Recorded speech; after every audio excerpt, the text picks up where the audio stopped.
अस्सलामुअलैकुम। उम्मीद करता हूँ तमाम दोस्त खैरियत से होंगे। आज आप लोगों की खिदमत में नई वीडियो लेकर हाजिर हुए हैं।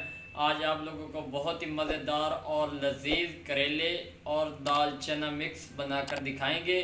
तो जिन दोस्तों ने अभी तक हमारे यूट्यूब चैनल Mr.Food78 को सब्सक्राइब नहीं किया वो जल्दी से सब्सक्राइब कर दें ताकि हमारी हर नए आने वाली वीडियोज़ का नोटिफिकेशन आप लोगों को मिलता रहे। तो बिना टाइम वेस्ट किए हम लोग चलते हैं वीडियो की तरफ। तो बिस्मिल्लाहिर्रहमानिर्रहीम, हमने इसके अंदर घी ऐड कर दिया। हमने करेले को अच्छी तरह तलाई करनी है पहले घी के अंदर। बिस्मिल्लाहिर्रहमानिर्रहीम, माशाल्लाह। बिस्मिल्लाहिर्रहमानिर्रहीम, हमने इसके अंदर करेले ऐड करने हैं। बिस्मिल्लाहिर्रहमानिर्रहीम, माशाल्लाह, मेरे अल्लाह की नेमतें और बरकतें। ये देखें जी, करेले हमने इसके अंदर ऐड कर दिए। अच्छी तरह घी के अंदर तलाई करेंगे। माशाल्लाह, सुभान अल्लाह। ये देखें जी, हमारे करेले कितने खूबसूरत इनकी तलाई हो रही है। इनको हमने अच्छी तरह रोस्ट करना है। माशाल्लाह जी, साढ़े करेले काफ़ी हद तक रोस्ट हो चुके ने। कुछ असा इन्हों कच्चा रखना तो कुछ पक्का रखना है ताकि इन्हों की जी ताकत है ना वो ख़त्म ना हो। सुभान अल्लाह, मेरे अल्लाह की बरकतां ते नेमतां।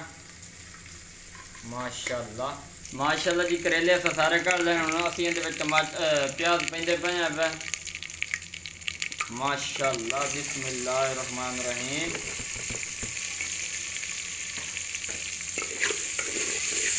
तीन साढ़े को बड़े प्याज आन पे मजीद बेहतरीन ग्रेवी बनेगी तो करेले मज़ेदार बनणगे। माशाल्लाह जी, साढ़े प्याज देखो कुछ हद तक ब्राउन हो चुके ने ते मजीद अग्गा होर थोड़ी देर इन्होंने ब्राउन करांगे।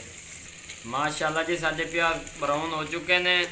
सुभान अल्लाह, मेरे अल्लाह की बरकत नेमत है। हुण असीं एक टमाटर पेंदे पे, वड्डा टमाटर है साढ़े कोल। माशाल्लाह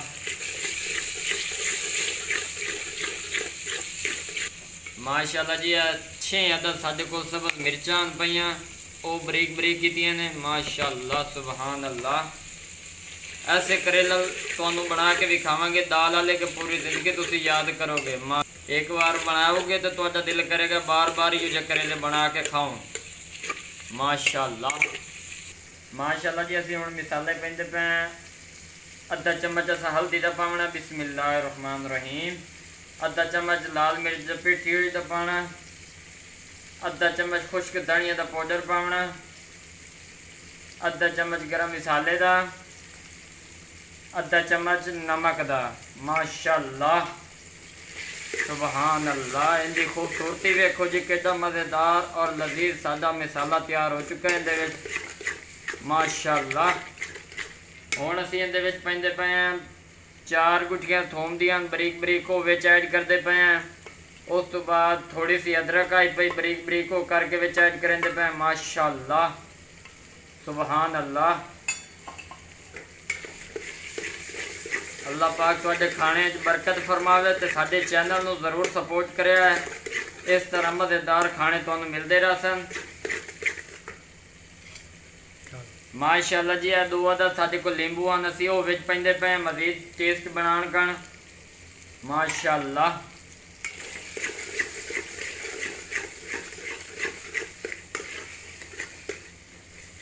माशाल्लाह, असीं अद्धा गिलास विच पानी दा पैंदे पे मजीद ग्रेवी कण ताकि साडा मिसाला विच अच्छी तरह गल जाए। माशाल्लाह, सुभान अल्लाह, मेरे अल्लाह की बरकतां ते नेमतां। माशाल्लाह, सुभान अल्लाह जी, साडी ग्रेवी वेखो कितनी मज़ेदार बन चुकी है। माशाल्लाह, जितनी ग्रेवी मज़ेदार बनती उतना जायकेदार और लजीज साडा सालन तैयार होते हैं। माशाल्लाह, हुण असीं 1 पाव साडे कोल दाल चना है असीं वो विच ऐड करते पे। बिस्मिल्लाहिर्रहमानिर्रहीम। माशाल्लाह,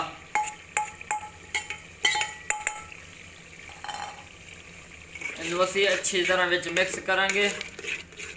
माशाल्लाह, सुभान अल्लाह। चेक करो जी, बिल्कुल होटल वाला जायका ते लजीज ते मज़ेदार। माशाल्लाह, कोई देर बाद असीं इहदे विच करेले पावांगे। थोड़ी देर कण विच दाल गल जावे उस तो बाद असीं विच करेले पावांगे। माशाल्लाह जी, सुभान अल्लाह, कि असी अच्छी खुशबू आती पई है। दाल साडी लगभग तैयार हो चुकी है। हुण असीं इहदे विच करेले पावांगे। बिस्मिल्लाहिर्रहमानिर्रहीम। माशाअल्लाह सुबहान अल्लाह। मेरे अल्लाह की बरकतां ते नेमतां।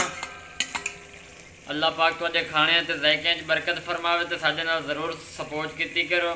इतनी मेहनत नाल तुहाडे कण चीज़ां इहो तैयार करने हैं। माशाअल्लाह सुबहान अल्लाह। ए चेक करो जी,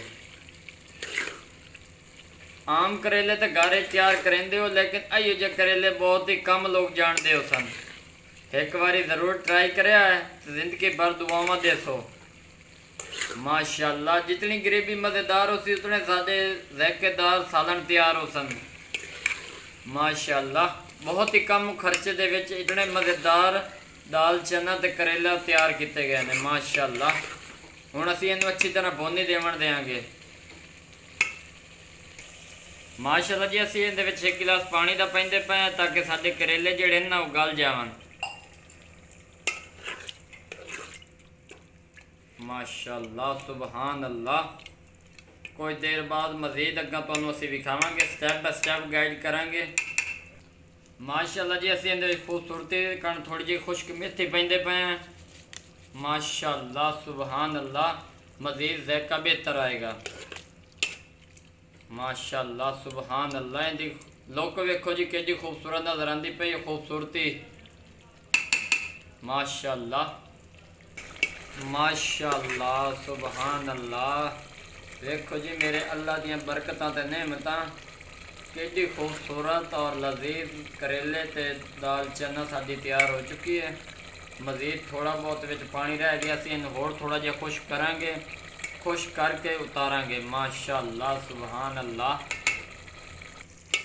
माशाअल्लाह सुबहान अल्लाह। मेरे अल्लाह की बरकतां ते नेमतां। वेखो जी साडे करेला ते दाल चना तैयार हो चुकी है। बिस्मिल्लाह माशाअल्लाह सुबहान अल्लाह। बिस्मिल्लाहिर्रहमानिर्रहीम। माशाअल्लाह बिस्मिल्लाहिर्रहमानिर्रहीम। माशाअल्लाह जी देखो जी साडे करेले लगभग तैयार हो चुके हैं दाल चने वाले। अल्लाह पाक तुहाडे खाने बरकत फरमावे। साडी वीडियो अच्छी लगे लाइक सब्सक्राइब शेयर ज़रूर कीजिएगा। तब तक के लिए इजाज़त चाहते हैं। अल्लाह हाफिज़।